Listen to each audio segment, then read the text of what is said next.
مسلک اعلیٰ حضرت سلام۔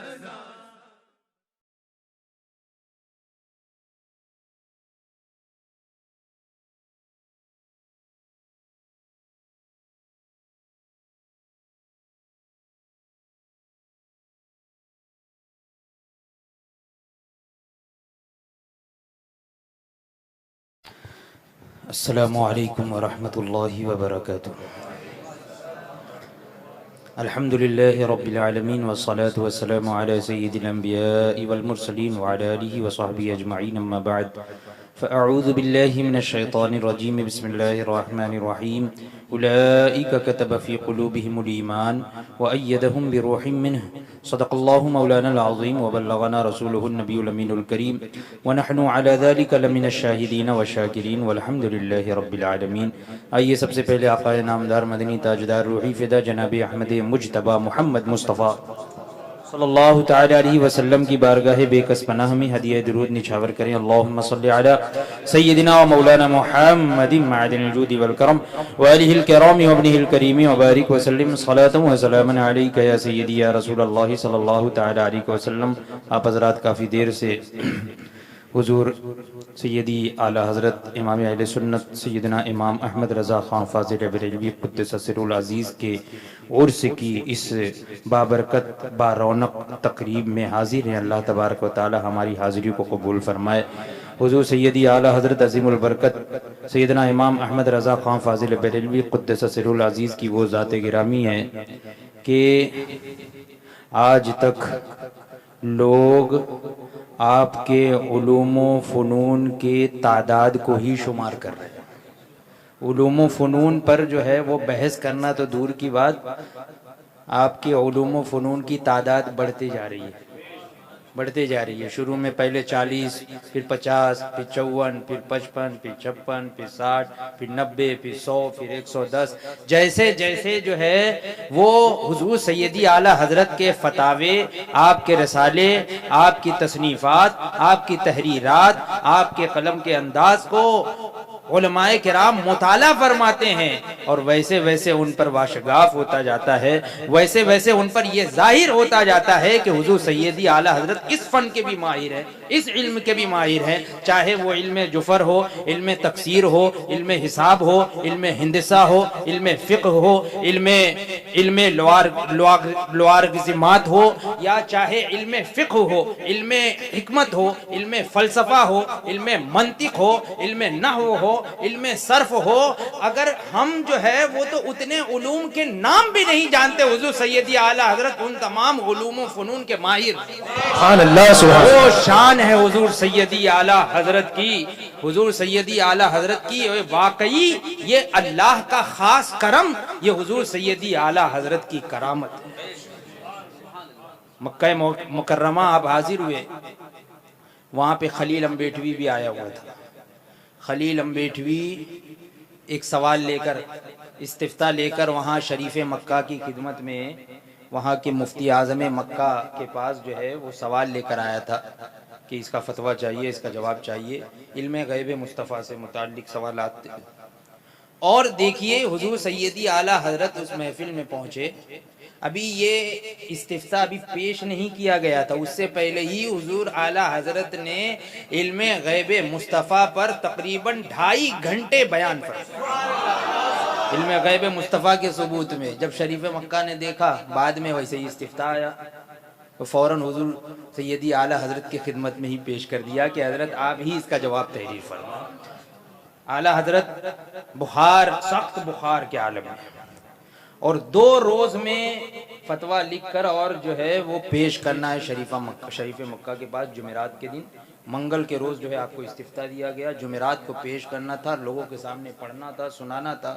حضور سیدی اعلیٰ حضرت نے اس استفتاء کا جواب ایسا ہی نہیں کہ 1 صفحے 2 صفحے، بلکہ ایسے دلائل و براہین کے روشنی میں ایک پوری کتاب ہی تحریر فرما دی، الدولۃ المکیہ الدولۃ المکیہ بالمادۃ الغیبیہ کے نام سے ایسی کتاب دلائل و براہین کے ساتھ ایسا فتویٰ آپ نے تحریر فرمایا، ایسا فتویٰ کہ وہاں جتنے علماء کرام، علماء عرب و عجم حاضر تھے، ان تمام لوگوں نے داد و تحسین سے نوازا۔ اور یہی نہیں، جب جمعرات کے دن وہ پیش کیا گیا، شریف مکہ کو سنانا شروع کیا، ایک عالم صاحب نے سنانا شروع کیا، تو بیچ بیچ میں یہ ان لوگوں، یہ جو ہندوستان سے کچھ لوگ آئے ہوئے تھے، خلیل احمد امریٹوی اور اس کے ساتھ ہی کچھ، تو یہ جیسے ہی سنانا شروع کرے، کوئی ایک بات آئے، کوئی ایک دلیل آئے، تو بیچ میں سوال کر دے کہ حضرت یہ اس پہ یہ اعتراض ہوتا ہے، اس پہ یہ سوال اٹھتا ہے، اس پہ ایسا ہوتا ہے، اس پہ ویسا ہوتا ہے۔ لیکن جتنے ان لوگوں نے سوالات کیے تو ان کا جواب آگے خود ہی تحریر ہے۔ سوال وہ کرتے جا رہے ہیں، حضور اعلیٰ حضرت نے پہلے ہی تمام سوالات اور اعتراضات کا جواب دیا۔ اور یہ آپ دیکھیں گے حضور اعلیٰ حضرت کے جو فتاوے ہیں نا، واقعی حضور سیدی اعلیٰ حضرت کسی پر تحقیق فرماتے ہیں تو وہ خود سے اتنے اعتراضات خود ہی وارد فرماتے ہیں اور پھر اس کا جواب لکھتے ہیں کہ اگر یہ کہا جائے تو یہ جواب، اگر ایسا کوئی کہے تو یہ جواب، اگر ایسا ایسا، یعنی کوئی بھی نقطہ آپ چھوڑ دیں۔ اسی لیے تو جتنی بھی کتابیں بد مذہبوں کے رد میں جو رسالے اور فتاوے حضور سیدی اعلیٰ حضرت نے تحریر فرمائے، صدی گزر گئی۔ عرس دیکھیے 130واں عرس ہے، یہ صدی گزر گئی، لیکن آج تک کوئی مائی کا لال ایسا پیدا نہیں ہوا کہ حضور سیدی اعلیٰ حضرت کی اس تحریر کا جواب لکھ سکے۔ مناظرے یہ لوگ تو ایسے ہی کرتے ہیں، نام کے لیے مناظرہ کرتے ہیں، بھاگ جاتے ہیں، لیکن آج تک کسی نے حضور اعلیٰ حضرت کے اس تحریر کا جواب تحریر میں نہیں دیا، کسی بھی کتاب کا جواب تحریر میں نہیں دیا۔ اعلیٰ حضرت نے ان لوگوں کا رد فرمایا لیکن کسی کا جواب نہیں۔ کیسے بنے گا؟ ایک ایک نقطے کو آپ نے لیا، کسی کو چھوڑا نہیں۔ اسی لیے تو اسی وقت ایک اور مسئلہ پھیلا ہوا تھا، نوٹ کا۔ نوٹ تو حضور سیدی اعلیٰ حضرت کی خدمت میں وہ بھی پیش کر دیا گیا کہ بڑے دن سے جو ہے وہ اختلاف ہو رہا ہے اس میں، تو آپ کیا فرماتے ہیں؟ تو حضور سیدی اعلیٰ، حالانکہ دارالعلوم دیوبند سے پہلے ہی جو ہے یہ فتویٰ نکل چکا تھا کہ یہ نوٹ جو ہے، یہ کاغذ کا نوٹ، یہ مثل دستاویز، دستاویز کی طرح ہے۔ حالانکہ دستاویز الگ چیز ہوتی ہے، دستاویز جس کے نام لکھا جائے وہی استعمال کر سکتا ہے، جیسے چیک ہے، جس کے نام آپ نے دیا وہی لے سکتا ہے، وہی استعمال کر سکتا ہے، کوئی دوسرا استعمال نہیں کر سکتا ہے۔ اعلیٰ حضرت نے اس کا بھی رد فرمایا اور اعلیٰ حضرت نے فرمایا کہ یہ دستاویز وغیرہ نہیں ہے، بلکہ یہ سمن ہے، اور سمن اصطلاحی ہے۔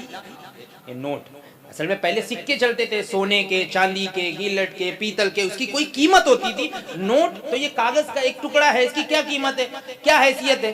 تو اس لیے یہ بڑا مسئلہ اختلاف، اس میں مختلفی مسائل اس میں تھے، لیکن حضور سیدی اعلیٰ حضرت نے اپنے اسلاف کی ہی عبارتوں کی روشنی میں اس کو ثابت کیا کہ یہ نوٹ سمن اصطلاحی ہے، سمن اصطلاحی ہے، یہ دستاویز کی طرح نہیں ہے۔ یہ دستاویز جو کہتے ہیں وہ دیکھ لے، حضور اعلیٰ حضرت نے 1 صدی پہلے وہ جواب لکھ دیا، 1 صدی کے بعد جو مودی حکومت آئی اور مودی حکومت نے نوٹ بند کروا دیا، 1500 کے نوٹ بند ہو گئے۔ تو دیکھیے یہ واضح ہو گیا، جو لوگ دستاویز کہتے تھے تو وہ ان کو تو وہ بھی چاہیے کہ وہ 1000 کے نوٹ لے کے گھومیں اور چلائیں، ہاں، لیکن اعلیٰ حضرت کی نظر دیکھ رہی تھی، آپ نے یہ حکم صادر فرما دیا کہ یہ سمن اصطلاحی ہے، کہ جب تک کہ اس شہر میں، اس ملک میں اس کی اصطلاح رائج رہے گی، یہ سمن اور اس کی قیمت رہے گی، اور جب اس کی اصطلاح ختم ہو جائے گی تو یہ کاغذ کا ایک ٹکڑا ہے۔ وہی ہو گیا اعلیٰ حضرت کی یہ تحقیق ہے۔ تو میں تو چند باتیں میں نے ذکر کر دی۔ اللہ تبارک و تعالی ہم تمام لوگوں کو حضور سیدی اعلیٰ حضرت کے فیوز و برکات سے مالا مال فرمائے۔ وآخر دعوانا الحمدللہ رب العالمین۔